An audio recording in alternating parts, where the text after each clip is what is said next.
Histoire 1. Le voisin effrayant.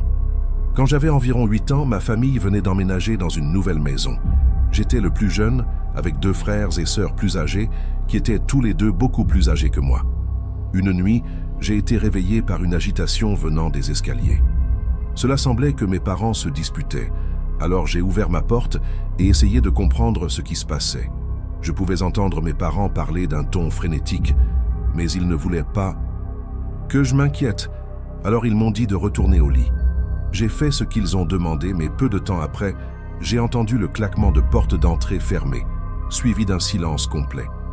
J'ai supposé qu'ils étaient sortis pour une raison quelconque, mais ne l'ont pas remis en question davantage. Après un certain temps, j'ai entendu la porte d'entrée se rapprocher à nouveau, suivi des pas.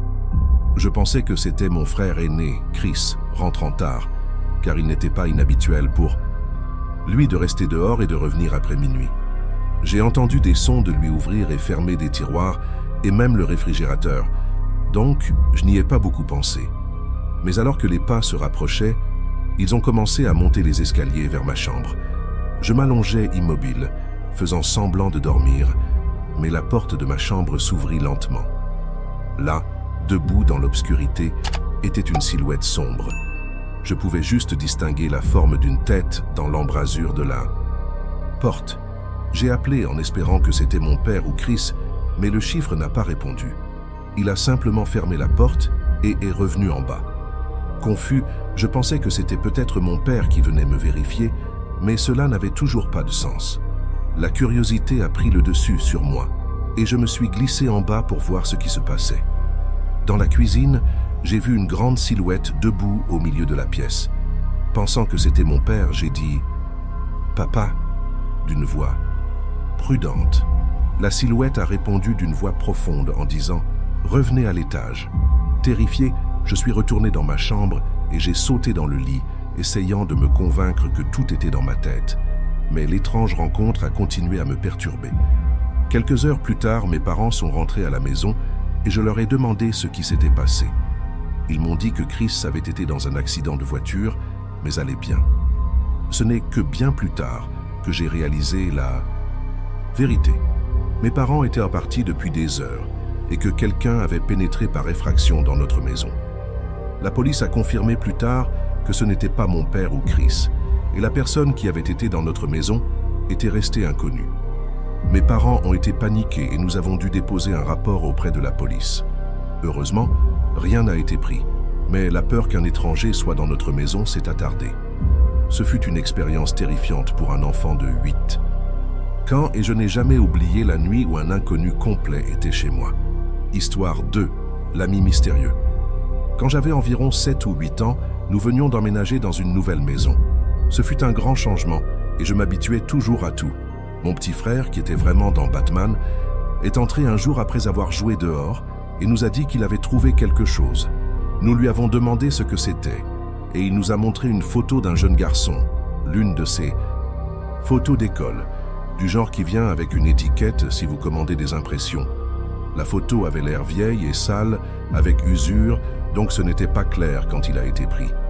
Mon frère nous a dit que le garçon sur la photo était son ami Buddy. J'étais confus parce que mon frère n'avait pas d'amis, du moins pas que je sache. Ce n'était pas du genre à se faire des amis facilement. Donc, quand il a dit que Buddy était son ami, je l'ai juste haussé, pensant peut-être qu'il l'avait rencontré quelque part ou avait en quelque sorte obtenu la photo des voisins. Quelques nuits plus tard, je me suis réveillé pour entendre mon frère parler dans sa chambre. Ennuyé, je suis entré pour lui dire d'aller me coucher. Mais quand j'ai ouvert la porte, je l'ai vu s'asseoir au lit, parler à quelqu'un. C'était bizarre parce qu'il ne parlait à personne que je ne pouvais voir. Je lui ai dit de se rendormir et de quitter la pièce. Au fil du temps, mon frère a continué à élever mon pote. Il semblait obsédé par cet ami imaginaire et cela m'a mis mal à l'aise. Mes parents n'y pensaient pas beaucoup. Ils pensaient que c'était juste une phase, mais je pouvais sentir que quelque chose n'allait pas. Une nuit, je me suis réveillé au son du jouet Batman de mon frère faisant du bruit au milieu de la nuit. Je suis allé dans sa chambre pour le trouver endormi dans son lit, mais le jouet faisait toujours du bruit sur le sol. Je l'ai éteint et j'ai essayé de me rendormir. Au cours des prochains jours, la même chose a continué. Mon frère parlait de Buddy tout le temps, et le jouet Batman ferait des bruits seul. J'ai commencé à être vraiment paniqué, surtout quand j'ai appris qu'aucun des voisins n'avait d'enfants et que la maison d'à côté était vacante. La fixation de mon frère sur Buddy devenait incontrôlable et je commençais à avoir l'impression que quelque chose n'allait pas. Une nuit, ma sœur et moi étions dans ma chambre lorsque nous avons entendu le jouet roulant sur le sol. Nous avons crié et couru vers nos parents, mais quand nous leur avons dit, ils ont juste supposé que c'était une blague. Puis mon frère a dit quelque chose d'effrayant. Ce n'était pas moi. Buddy voulait jouer ce soir. Le jouet a été jeté. Mais le lendemain, mon frère l'a encore eu, disant que Buddy l'avait obtenu pour lui. Une semaine plus tard, après que mon frère ait parlé de Buddy sans arrêt, quelque chose d'étrange s'est produit. Ma mère préparait le dîner quand soudain, nous avons entendu un accident dans la cuisine. Le George Foreman Grill avait été jeté à travers la pièce et personne ne pouvait expliquer comment cela s'est produit. C'était comme si Buddy était toujours avec nous. Finalement, nous avons quitté la maison. Mais à ce jour, je ne peux pas secouer le sentiment que Buddy n'était pas seulement un ami imaginaire. Quelque chose était en dehors de lui, et je ne peux pas m'empêcher de me demander s'il était quelque chose de plus sinistre. Histoire 3. L'intrus de fenêtre. Quand j'avais 10 ans, ma famille a déménagé dans une nouvelle ville, et j'ai commencé une nouvelle école en tant que 5e élève. C'était toujours gênant d'être le nouvel enfant, en particulier à l'école primaire, où tout le monde avait déjà ses groupes d'amis. Mais j'ai finalement fait quelques amis, dont l'un était Dan.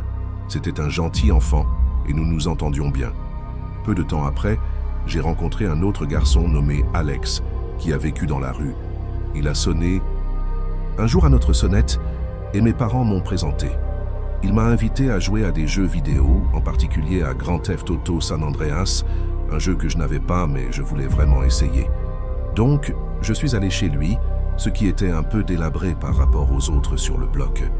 La maison était encombrée et sentait étrange, comme si elle n'avait pas été nettoyée depuis un moment. Alex m'a emmené dans son sous-sol où nous avons joué à des jeux vidéo pendant quelques heures.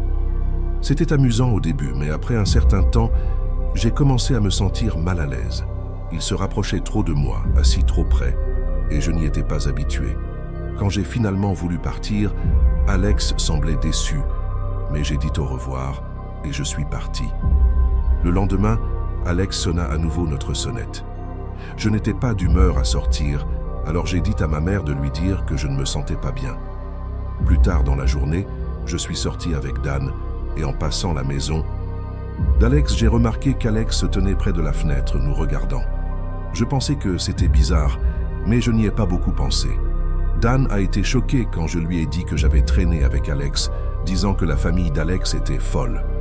Quelques jours plus tard, Alex s'est de nouveau présenté chez nous. J'ai dit à ma mère de lui dire que je n'étais pas à la maison, mais cette nuit-là, quelque chose d'étrange s'est produit. Je me suis réveillé à ma fenêtre grande ouverte. Il faisait froid dehors, et j'étais sûr de l'avoir fermée avant d'aller dormir. Alors que je me suis assis, j'ai senti quelque chose me piquer le pied, et j'ai crié. J'ai baissé les yeux, et il y avait Alex, debout dans ma chambre. Il m'a dit de me taire, que c'était juste lui et que ses parents se battaient. Il voulait dormir dans mon lit avec moi. Choqué et effrayé, je lui ai dit de partir, mais il ne le ferait pas. Je devais lui dire à nouveau de sortir avant qu'il ne sorte finalement de ma fenêtre. Et parti. Le lendemain, mes parents étaient furieux. Ils sont allés parler aux parents d'Alex, mais la maman d'Alex a juste ri et n'a pris aucune responsabilité pour les actions de son fils. La situation n'a fait qu'empirer à partir de là.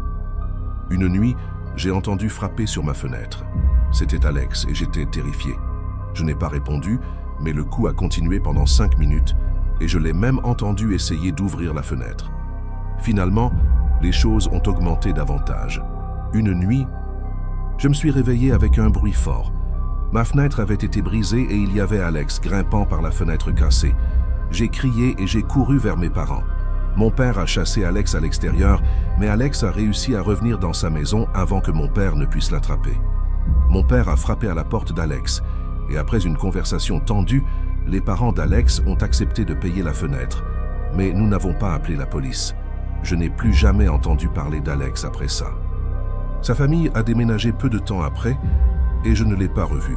Mais je me demande souvent quel genre de personne Alex a grandi.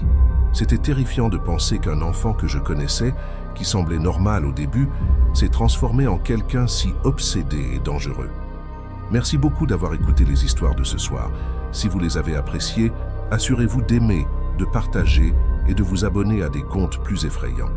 Et si vous avez eu une expérience effrayante, n'hésitez pas à la partager avec nous.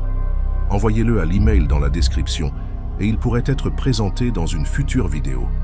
Restez en sécurité et rappelez-vous, parfois, les histoires les plus effrayantes sont celles qui se produisent dans la vraie vie. Jusqu'à la prochaine fois, restez effrayants.